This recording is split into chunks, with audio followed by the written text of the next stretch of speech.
Hello guys, আসসালামু আলাইকুম। দেখুন কীভাবে পাটিসাপটা পিঠা বানাতে হয়। প্রথমে আমি ফ্রাই প্যানে তেলটা ব্রাশ করে নিলাম।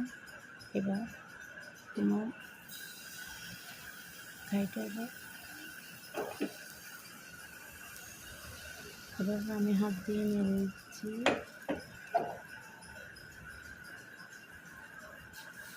নেড়ে দেওয়ার পর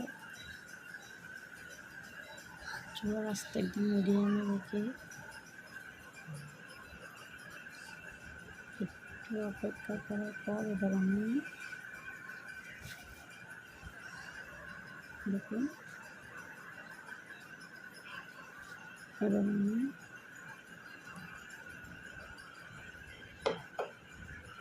নারকেল আমি একটু চিনি মিক্স করে রাখছি যাতে একটু স্বাদ ফ্লেভারটা ভালো আসার জন্য। আমি একটু একটু করে দিয়ে দিব। দেওয়ার পর এবার আমি পাস করে নিই। দেখুন একদম সহজভাবে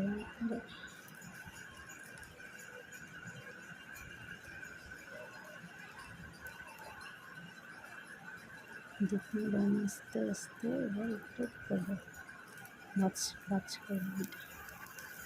দেখুন পিঠাটা কত সুন্দর।